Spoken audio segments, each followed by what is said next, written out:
Assalamualaikum warahmatullahi wabarakatuh.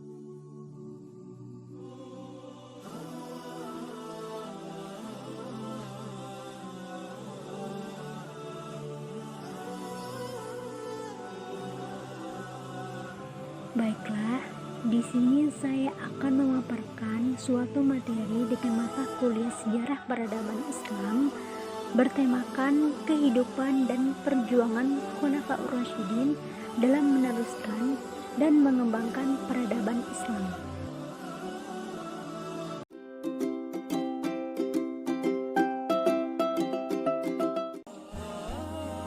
Kata khalifah memiliki dua pengertian, yaitu secara bahasa dan secara istilah.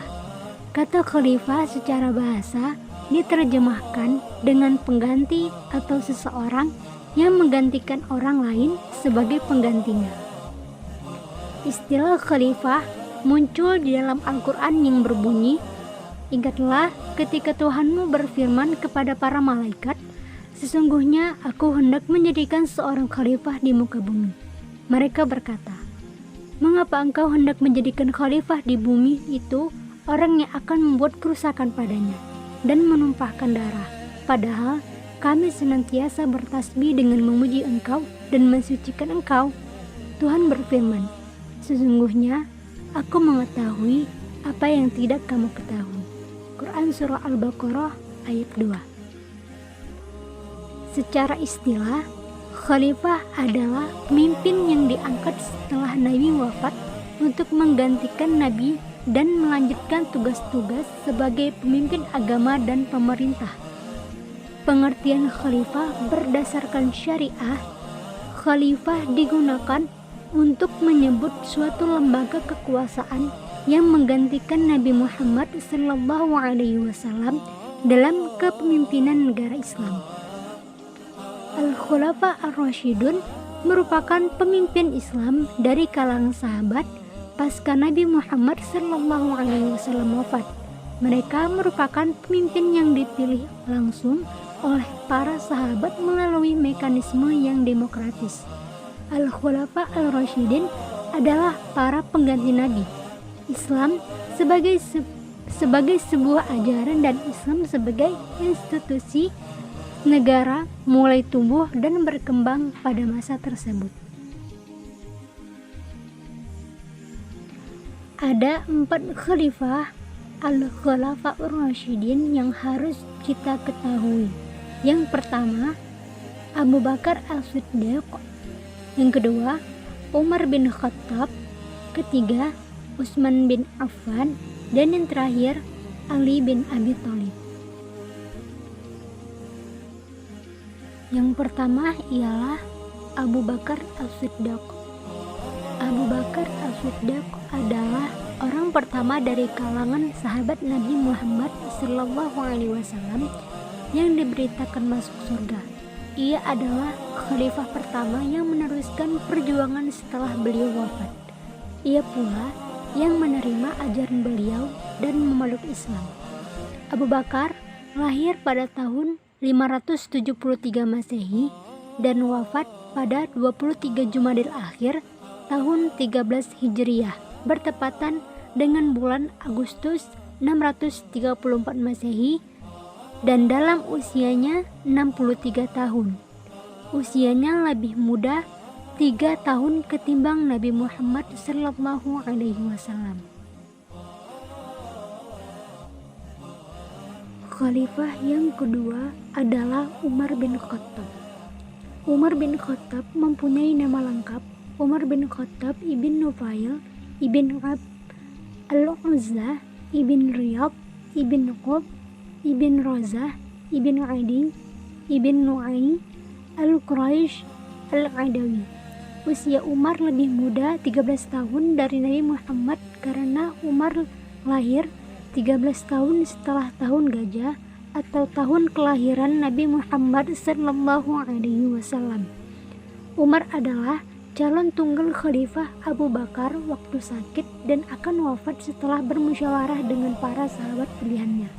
Ketika itu, dalam sakitnya Abu Bakar, ia menunaikan sesuatu atau suatu tugas yang sungguh mulia yang pernah dilakukan orang sesudah Rasulullah SAW terhadap Islam dan Muslimin, yaitu penunjukan Umar bin Al-Khattab sebagai khalifah.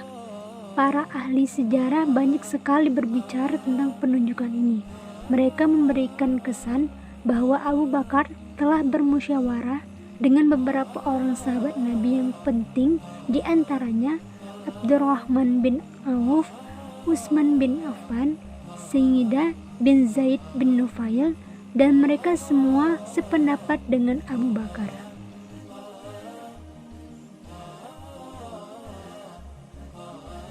Selanjutnya, ada 3 faktor yang ikut andil mempengaruhi kebijakan-kebijakan Umar dalam bidang hukum, yaitu yang pertama militer, kedua ekonomi, 3 demografis atau multisuku.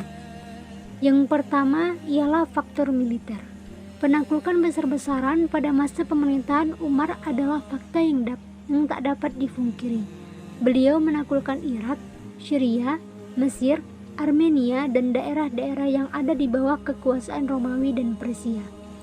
Untuk mewujudkan dan menyiapkan pasukan profesional, Umar menciptakan suatu sistem militer yang tidak pernah dikenal sebelumnya, yaitu seluruh personil militer harus terdapat dalam buku catatan negara dan mendapat tunjangan sesuai dengan pangkatnya.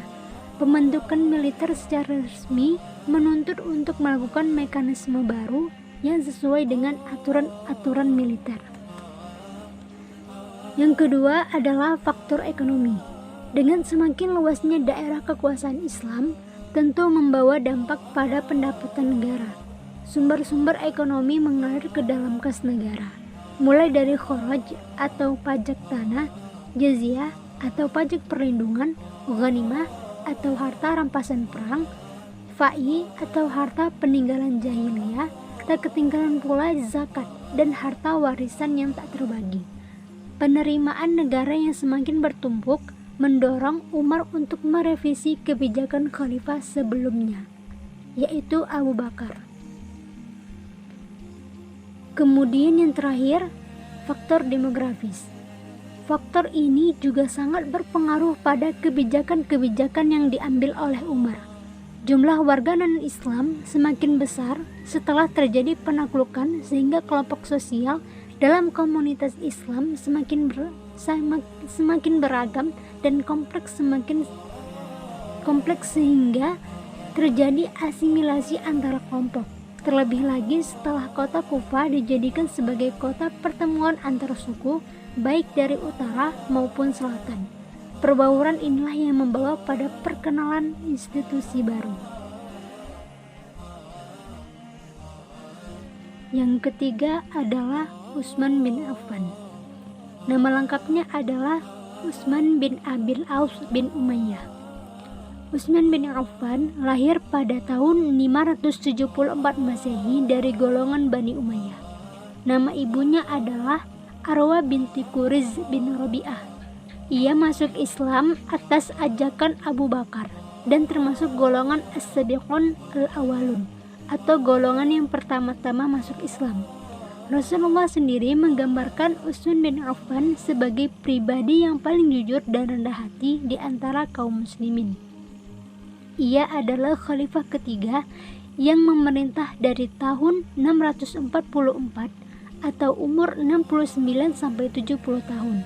Hingga 656 atau selama 11 sampai 12 tahun. Selain itu, sahabat Nabi yang satu ini memiliki sifat yang sangat pemalu. Utsman bin Affan adalah sahabat Nabi Muhammad yang termasuk Khulafaur Rasyidin yang ketiga. Utsman adalah seorang yang saudagar, yang kaya, tetapi sangatlah dermawan. Ia juga berjasa dalam hal membukukan Al-Quran. Utsman bin Affan adalah sahabat Nabi dan juga khalifah ketiga dalam Khulafaur Rasyidin. Khulafaur Rasyidin ia dikenal sebagai pedagang kaya raya dan ekonomi yang handal, namun sangat dermawan. Banyak bantuan ekonomi yang diberikannya kepada umat Islam di awal dakwah Islam.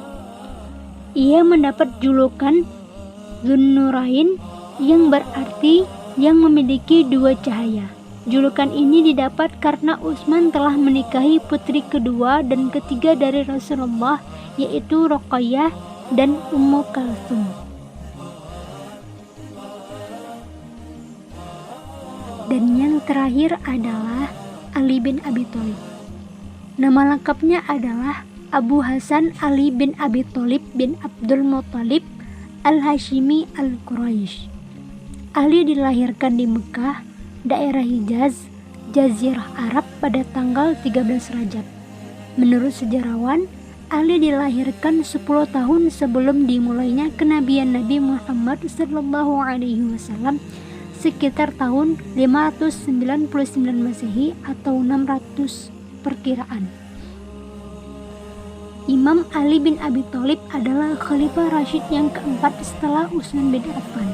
Beliau adalah sepupu dari Nabi Muhammad SAW dan setelah menikah dengan Fatimah Az-Zahra, ia menjadi menantu Rasulullah SAW. Ali bin Abi Thalib adalah salah seorang pemeluk Islam pertama. Sewaktu lahir, beliau bernama Haidar atau Al-Hayadarah oleh ibunya yang bernama Fatimah binti Asad. Namun kemudian diganti oleh ayahnya yang bernama Abu Thalib bin Abdul Muthalib dengan nama Ali. Beliau juga digelar Abu Turab atau si bapak debu tanah oleh Nabi karena pernah dijumpai tidur di atas tanah.